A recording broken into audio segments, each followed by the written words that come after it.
आज हम करेंगे इकोनॉमिक्स क्लास 9th एनसीईआरटी हमारी जो चल रही है उसमें से हम कर रहे हैं आज 4 चैप्टर। हमारा चैप्टर है भारत में खाद्य सुरक्षा। इसके पहले कि हमने 3 चैप्टर कर लिए हैं, तो प्लीज़ आप लोग वो नोट्स जो हैं वीडियो सेक्शन में जाकर ज़रूर देखिएगा। एनसीईआरटी बहुत इंपॉर्टेंट है आपके एवरी एग्ज़ाम के लिए। अगर आप गवर्नमेंट जॉब की तैयारी कर रहे हैं तो उसमें पहले आपको बेसिक चीज़ें सारी क्लियर करनी होंगी और वो सारी चीज़ें आपकी एनसीईआरटी से ही कवर होंगी, क्योंकि प्रीलिम्स अगर आप दे रहे हो और ऑब्जेक्टिव टाइप क्वेश्चन आ रहे हैं तो वो ज़्यादातर आपके एनसीईआरटी से ही डायरेक्ट लिए जाते हैं। तो चलिए स्टार्ट करते हैं। पहला है हमारा यहाँ पर खाद्य सुरक्षा। इसको जानेंगे यहाँ पर। खाद्य सुरक्षा से अभिप्राय सभी लोगों के लिए सदैव भोजन की उपलब्धता हो, उपलब्ध भोजन लोगों की पहुंच में भी हो, साथ ही लोगों के पास उस भोजन को प्राप्त करने का सामर्थ्य भी हो। ठीक है, नेक्स्ट पॉइंट है यहाँ पर, यह सार्वजनिक वितरण प्रणाली, शासकीय सतर्कता, खाद्य सुरक्षा के खतरे की स्थिति में सरकार द्वारा कार्यवाही जो है निर्भर है। ठीक है, थर्ड है यहाँ पर आपका आयाम। इसमें 3 चीजें दी गई हैं, सामर्थ्य, और सामर्थ्य में भी क्या है, भोजन यानी कि आवश्यकता को पूरा करने के लिए धन जो है उपलब्ध हो। सेकंड है यहाँ पर पहुंच, और थर्ड है आपका खाद्य उपलब्धता। अब जानते हैं इसमें क्यों, यानी कि खाद्य सुरक्षा क्यों। खाद्य सुरक्षा उस समय आवश्यक है जैसे कि आपदा यानी कि बाढ़, भूकंप, अकाल, है ना, अनाज में कमी होती है। खाद्य सुरक्षा से वर्तमान भूख को खत्म करना।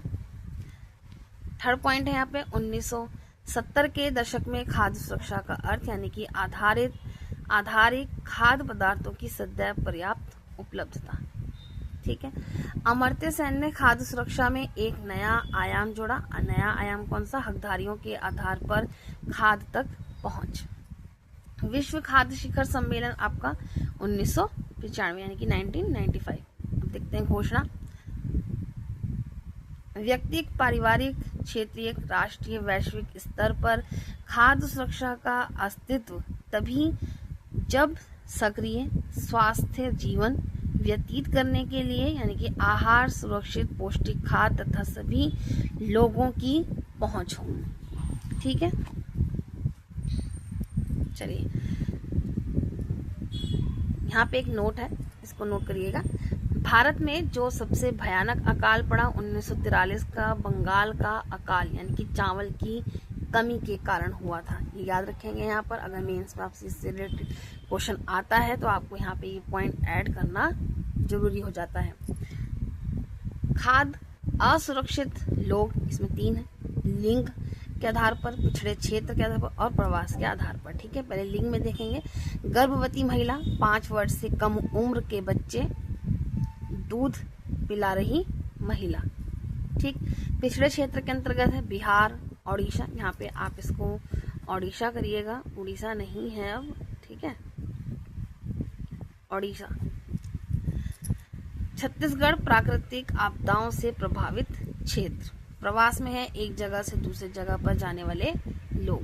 ठीक है, अब जानेंगे इसमें 2 और हैं, यानी कि व्यवसाय, ग्रामीण क्षेत्र और सामुदायिक समुदाय।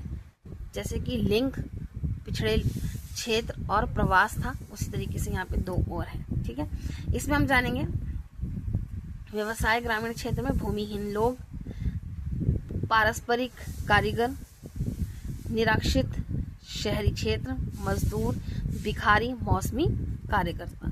सामाजिक समुदाय में है SC, ST, OBC, क्योंकि जमीन ना होना। ठीक है, दूध पिला रही महिला के लिए यहाँ पे एक रूल है, आप देखिएगा, इसको नोट करिएगा। NHFS रिपोर्ट के अनुसार 1998, 99 से 2 जो है 11 करोड़ की संख्या ग्रस्त यानी कि बड़ा भाग ग्रस्त है। ठीक है, दूध पिला रही महिलाओं के लिए। कम जमीन होना, कम उपजाऊ करना। ठीक है, अगर जमीन कम होगी तो पैदावार भी कम होगी। अब जानते हैं भूख, भोजन की कमी के कारण बेचैनी की भावना। आयाम, दीर्घकालिक भूख यानी कि व्यक्ति पर्याप्त मात्रा व अच्छी गुणवत्ता वाला भोजन प्राप्त नहीं कर पाता। ठीक है। मौसमी भूख, जिनका कम यानी कि काम जो है मौसम से प्रभावित होता है, मौसमी भूख कहते हैं उसको। एग्जाम्पल आइसक्रीम वाला, यानी कि गर्मियों में ही होता है, ठीक है ना। कृषक मौसमी भूखमरी फसल काटने और उपजाने के चक्र से संबंध है। स्वतंत्रता के बाद खदानों में आत्मनिर्भर होना भारत का लक्ष्य है, इसको जानते हैं यहाँ पर। जैसे कि आजकल आप देख रहे हैं कि आत्मनिर्भर भारत बोला जाता है, आत्मनिर्भर बन रहा है भारत, ठीक है।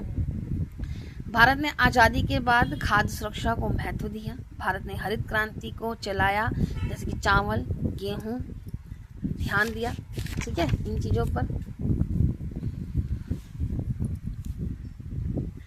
1998-68 यानी कि 1968 पीएम इंदिरा गांधी गेहूं शीर्ष क्रांति डाक टिकट जारी किया। कृषि के क्षेत्र में हरित क्रांति की प्रगति को दर्ज किया।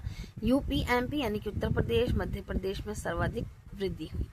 भारत में खाद्य सुरक्षा, खाद्य उपलब्धता को प्रतिकूल स्थिति में सही रखने के लिए भारतीय सरकार ने खाद्य सुरक्षा प्रणाली को तैयार किया। इस प्रणाली के जो थे 2 अंग थे, कौन से हैं? बफर स्टॉक, सार्वजनिक वितरण प्रणाली, ठीक है। बफर स्टॉक जानेंगे यहाँ पर पहले। बफर स्टॉक भारतीय खाद्य निगम यानी कि FCI के माध्यम से सरकार द्वारा प्राप्त अनाज, गेहूं, चावल का भंडार है। FCI यह अनाज किसानों से खरीदता है। किसानों को उनकी फसल के लिए पहले से घोषित कीमतें दी जाती हैं। इस मूल्य को न्यूनतम समर्थित कीमत भी कहा जाता है। इस तरीके से आपसे पूछा जा सकता है समर्थित कीमत, तो आपको यहाँ पे ध्यान रखने का, ठीक है। नेक्स्ट है बफर स्टॉक का निर्माण क्यों, ठीक है। समाज के गरीब वर्गों में बाजार कीमत से कम कीमत पर अनाज के वितरण के लिए इस कीमत को निर्गम कीमत कहा जाता है, ठीक है। कभी आपसे पूछा जाएगा समर्थित कीमत, तो यहाँ पे याद रखना है। निर्गम कीमत पूछा जाए तो आपको यहाँ पर भी ये पॉइंट याद रखना है। अब हम जानेंगे सेकंड पॉइंट। जैसे कि हमने यहाँ पे अभी हमने प्रणाली के 2 अंग देखे थे ना, बफर स्टॉक, यहाँ पे हमने बफर स्टॉक जाना और क्यों है इसका निर्माण, क्यों है उसको भी जाना। अब यहाँ पे हम सेकंड पॉइंट पे आए हैं, सार्वजनिक वितरण प्रणाली, यहाँ पर इसको समझते हैं। FCI द्वारा अनाज को सरकार राशन दुकानों के माध्यम से गरीब वर्गों में वितरित करती है। इसे PDS यानी कि पब्लिक डिस्ट्रीब्यूशन सिस्टम कहते हैं। कभी आपसे पूछा जाए PDS किसे कहते हैं, तो यहाँ पे आपको याद रखना है। राशन दुकानों को उचित दर वाली दुकानें भी कहा जाता है, ठीक है। राशन कार्ड, अंत्योदय योजना, जैसे कि आप देखते हो अंत्योदय कार्ड, BPL यानी कि बिलो पॉवर्टी लीव, ठीक है। APL यानी कि above poverty line. Antyodaya card निरक्षित लोग, गरीबों से भी गरीब। और BPL किसके लिए होता है? निर्धनता रेखा से नीचे आने वाले लोग। APL निर्धनता रेखा से ऊपर आने वाले लोग, ठीक है। भारत में 5.5 लाख से ज्यादा राशन की दुकानें हैं। भारत में राशन की दुकानें सबसे पहले 1940 के दशक में बनाई गई थी। ये पॉइंट आपको यहाँ पे याद रखना है। भारत में गरीबी उन्मूलन कार्यक्रम चलाए गए। सार्वजनिक वितरण प्रणाली, एकीकृत बाल विकास सेवाएं 1975, काम के बदले अनाज 1977 से 78, ठीक है, यानी कि काम के बदले उनको अनाज दिया जाता था इस तरीके से। अब जानते हैं सार्वजनिक वितरण प्रणाली की वर्तमान स्थिति क्या है, इसको समझेंगे।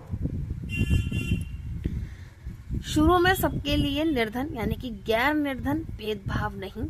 सेकंड पॉइंट है 1992 यानी कि 1992 देश के 1700 ब्लॉक में संशोधित सार्वजनिक वितरण प्रणाली शुरू हुई।